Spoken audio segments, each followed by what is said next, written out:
In 1971, a woman was pulled beneath a river and believed she was dying. Those around her remember a rafting accident, confusion, and a narrow escape. What Diane remembers exists somewhere else entirely. On a summer afternoon in 1971, a group of families took rafts onto a river in northern Georgia.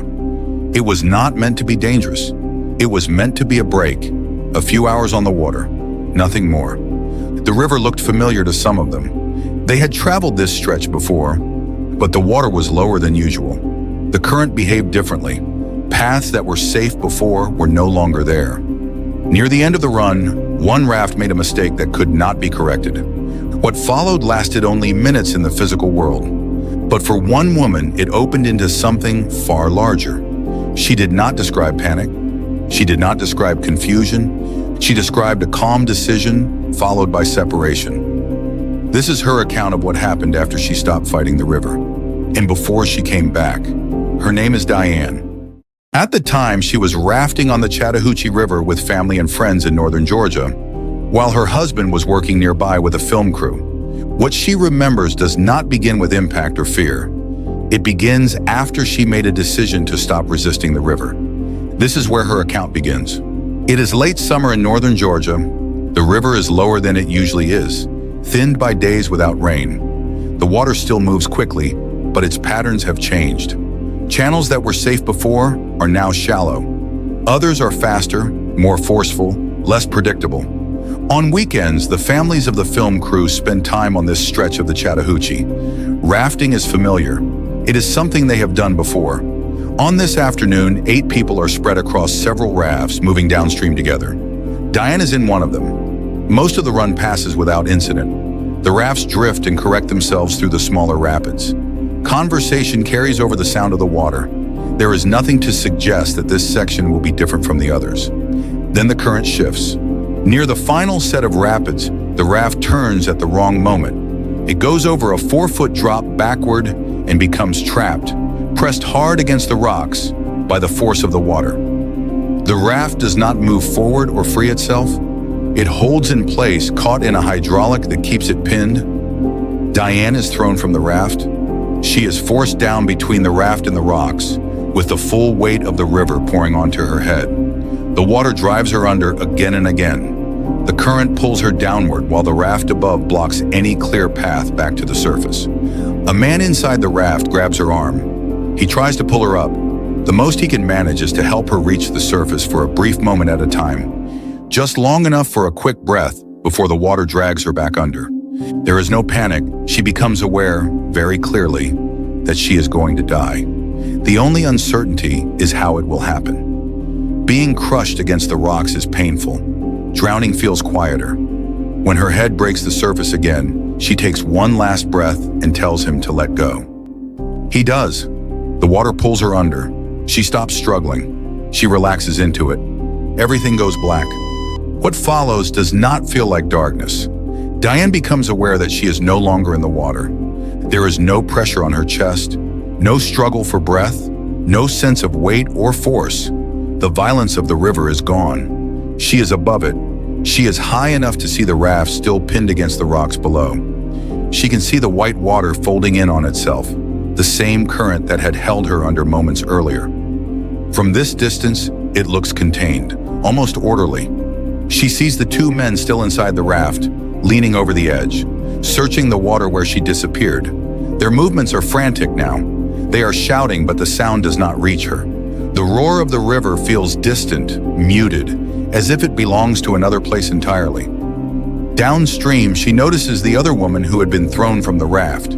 She is clinging to a rock, holding herself steady against the current. Diane's attention shifts again. She sees her husband and her teenage sister running back upriver along the bank. They had already passed safely through the rapids in another raft, and only turned back when they saw debris floating downstream. From above, she watches her husband climb out onto a rock in the river, scanning the water, trying to understand what has happened.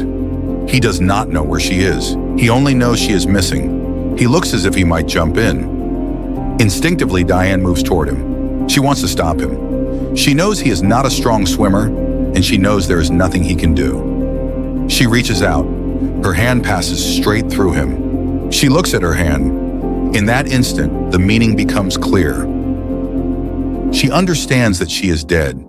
There is no shock, no fear, no sense of loss. Instead, something opens. Her awareness expands suddenly, completely beyond the scene below. The river, the rocks, the people searching for her all fall away, not because they disappear, but because they no longer contain her.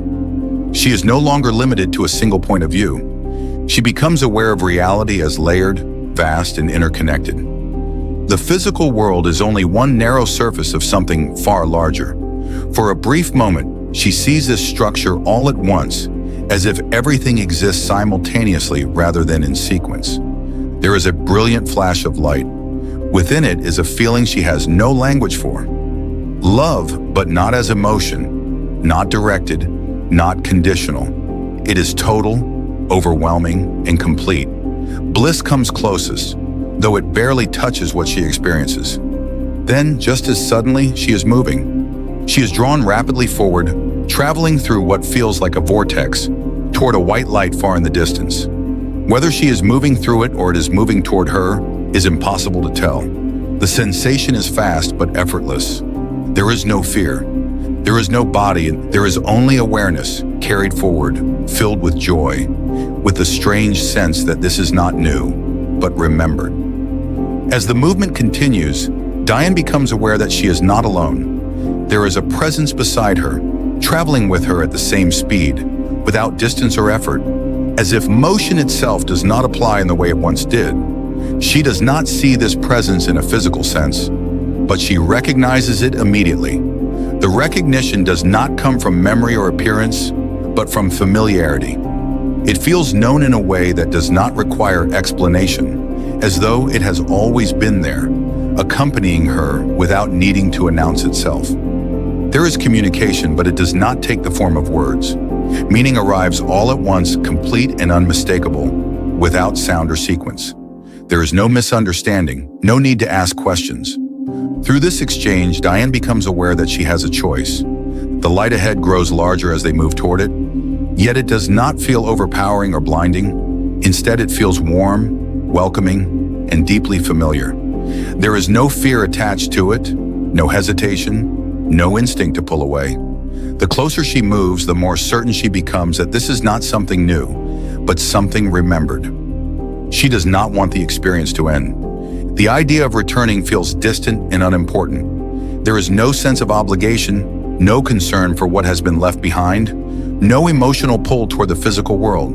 What fills her instead is a feeling of joy and recognition, as though she is finally arriving somewhere she has always belonged.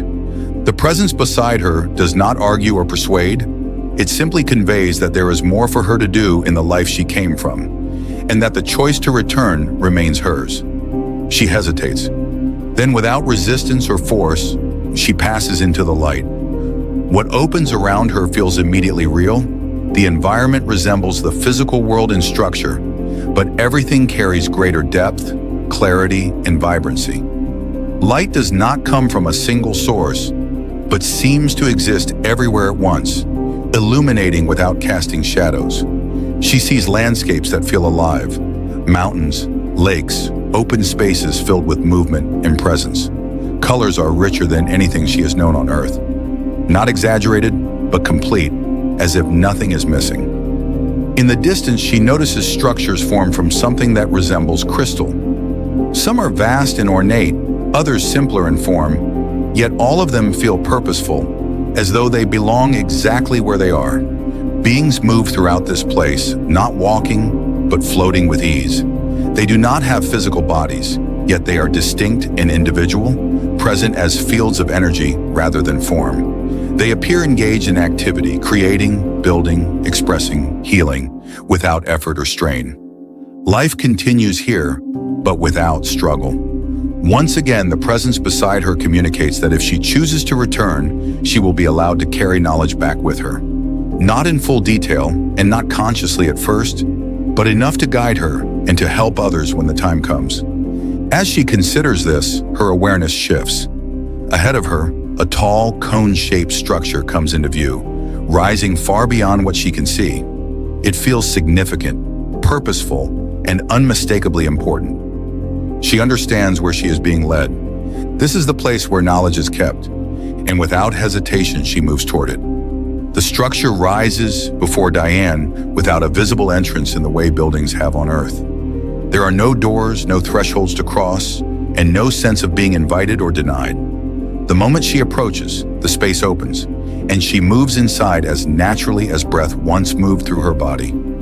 The interior does not feel enclosed.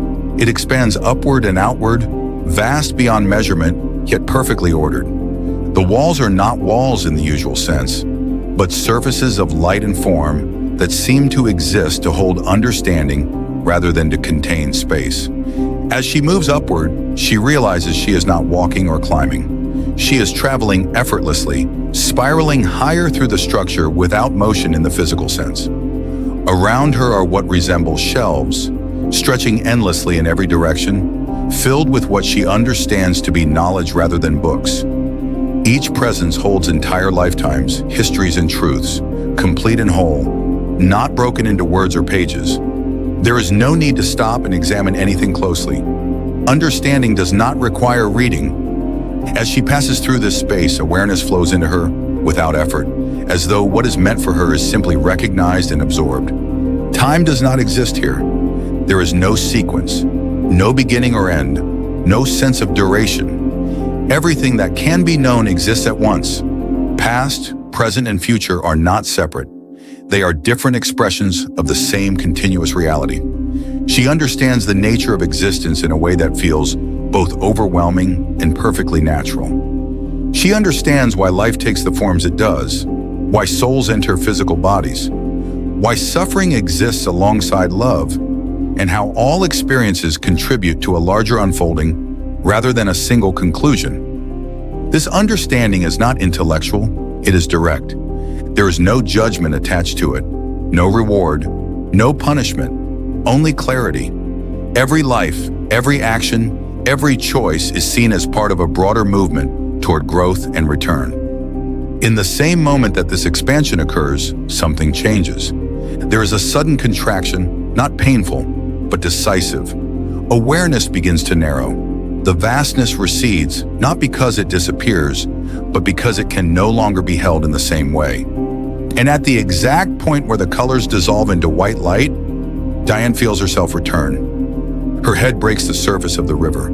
Cold air fills her lungs. Water rushes from her mouth as she coughs and pulls herself toward the nearest rock. The roar of the river returns in full force, sharp and immediate. She is downstream now, no longer trapped beneath the raft. There is no sense of how long she has been gone, only the certainty that where she has been, time did not exist at all. The river does not slow to mark her return. When Diane pulls herself onto the rock, the current continues to surge past her as it had moments before. The raft is still trapped upstream. The water is still loud, cold, and unforgiving. Whatever has just happened to her has left no visible trace on the surface of the scene. She coughs violently as water leaves her lungs.